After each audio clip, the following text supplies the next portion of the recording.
करते हैं इस वीडियो में question number 13। A round table cover has 6 equal design. एक राउंड टेबल है जिसमें 6 डिज़ाइन बने हुए हैं। अच्छा, ये जो डिज़ाइन बने हुए सेगमेंट होता है, क्या होता है? सेगमेंट होता है। If the radius of the cover, तो सबसे पहले क्वेश्चन में स्टार्ट करते हैं क्वेश्चन का सॉल्यूशन। क्या बोला गया क्वेश्चन में? सबसे पहले कि क्वेश्चन में रेडियस यानी आर दिया गया है। कितना दिया गया? R 28 centimetre. कितना दिया गया? 28 सेंटीमीटर। और ये जो 6 जो है ना, इसको बनाने का मेकिंग डिज़ाइन रेट निकालना है आपको, जबकि 0.3 पर सेंटीमीटर स्क्वायर लग रहा है। और √3 की वैल्यू बोला भी गया क्वेश्चन में 1.7 डालनी है। ठीक है, 1.7। तो सबसे पहले आपको एंगल बताना है कि इसका एंगल कितने का होगा। तो ये रहा इसका सेंटर। आप ऐसे करके डिज़ाइन लिख सकते हो, डिज़ाइन को ड्रॉ कर सकते हो ताकि आप एंगल निकाल सकते कि एक एंगल कितने का है। ठीक है, एक एंगल निकाल लो। ये एंगल कितने का है? एंगल यानी थीटा निकालने का फॉर्मूला मैं आपको बता देता हूँ। ये जो पूरा होता है, ये सर्कल जो होता है वो 360 का होता है। 360 का है। तो कितने पार्ट है? 1 2 3 4 5 6 पार्ट है। सो 6 से डिवाइड कर दो तो एक पार्ट का एंगल आ जाएगा, यानी 60। आपका एक का एंगल आ गया 60। इसको जो ये जो पार्ट है इसको बोलते हैं सेगमेंट। क्या बोलते हैं? सेगमेंट। तो आपको निकालना एरिया ऑफ सेगमेंट। क्या निकालना है? Area of segment. Area of segment का मैं डायरेक्ट फॉर्मूला बताऊंगा, बुक में इसका फॉर्मूला नहीं है। तो आप इस पे फॉर्मूले पे जो भी सेगमेंट का क्वेश्चन आएगा आप डायरेक्ट फॉर्मूला पुट करना, तो आपका इजीली आंसर ड्रॉ हो जाएगा। आपको डायरेक्ट ही ये आंसर निकालना है। ठीक है, तो क्या होता है? R square bracket pi upon में थीटा अपॉन में 360 -1 अपॉन में 2 साइन थीटा। कभी भी आपको सेगमेंट बोला गया एरिया ऑफ सेगमेंट निकालने के लिए, तो आप ये वैल्यू पुट कर दो, ये वाला फॉर्मूला पुट कर दो। ठीक है, आपको कुछ करना ही नहीं है। आप नहीं तो दूसरा जो बुक में फॉर्मूला दिया गया वो बहुत ही लार्ज है, जो आपको दिक्कत करेगा थोड़ा सा। ठीक है, तो आप डायरेक्टली ये फॉर्मूला पुट करके आंसर एरिया ऑफ सेगमेंट निकाल सकते हैं। आर की वैल्यू कितनी है? 28 इंटू में 28। पाई की वैल्यू क्वेश्चन में नहीं बोला गया है, तो 22/7 ही लेंगे। आर की वैल्यू ले लिया। थीटा कितना दे रखा है? थीटा दे रखा है 60 अपॉन में 360, माइनस का माइनस 1 अपॉन में 2, साइन का साइन, और थीटा की वैल्यू 60। 28 इंटू में 28 मल्टीप्लाई अभी मत करो। ठीक है, इधर जो कट सकता है उसको काट दो।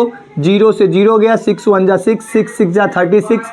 ठीक है, उसके बाद आपको करना ना, 6 का हाफ हो जाएगा 3, 6 का हाफ हो जाएगा 3, और 22 का हाफ हो जाएगा 11। ठीक है, तो ऊपर बच गया आपका 11 और नीचे 7 3 जा 21, माइनस 1 अपॉन में 2 का 1 अपॉन में 2।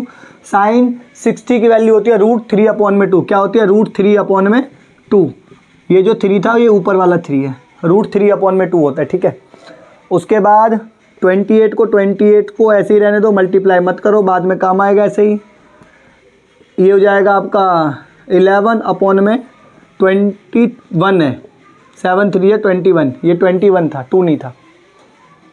तो 21 माइनस √3 को 1 से करेंगे तो √3 अपॉन में आ जाएगा 2 2 जा 4। एक स्टेप और यहीं कर लेते हैं। 28 इंटू में 28, 11 अपॉन में 21, माइनस √3 की वैल्यू दे रखी है 1.7 अपॉन में 4। क्वेश्चन को यहाँ ले चलते हैं, देखते हैं। 28 को 28 इंटू में 28 कर लो, ब्रैकेट 11 अपॉन में 21 माइनस 1.7 अपॉन में 4। ये एज इट इज़ ऐसे ही लिखो। अभी क्या करना? 21 और 4 का क्या ले लो? 21 और 4 का ले लो एलसीएम, तो आपका आ जाएगा 84। क्या हो जाएगा? डायरेक्टली क्रॉस मल्टीप्लाई हो जाएगा। 11 4 जा आ जाएगा 44, बीच में माइनस का साइन है तो एज इट इज़ आ जाएगा ऐसे ही।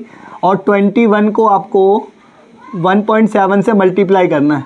7 1 जा 7, 7 2 जा 14, 1 1 जा 1, 2 1 जा 2, वो उनके बाद पॉइंट, तो कितना आ जाएगा 35.7। 22 को 22 से मल्टीप्लाई कर दो, 44 में से आपका 35.7 चला गया तो आपका बचेगा, ये कैरी ये 10 हो जाएगा, ये हो जाएगा आपका 13 में से 5 गया, आपका बच जाएगा 8, ये बचेगा 3 में से 0, यानी 8.3 अपॉन में 84। ठीक है। अब आपको मैंने अभी तक, आप सोच रहे होंगे सर ने इसको मल्टीप्लाई क्यों नहीं करा। सर ने इसको मल्टीप्लाई इसलिए नहीं करा क्योंकि 28 को अगर आप 3 से मल्टीप्लाई कर दोगे तो आपका 84 आएगा। तो 28 1 जा 28 और 28 3 जा 84। ठीक है, बात समझ आ गई। एक बार मल्टीप्लाई करके भी देख सकते हैं आप। 28 को अगर 3 से मल्टीप्लाई, 8 3 जा 24, कैरी 2 3 जा 6 और कैरी 2 84। तो इसलिए 28 1 जा 28 और 3 से कट जाएगा। ठीक है, तो आपका डिवाइड हो गया।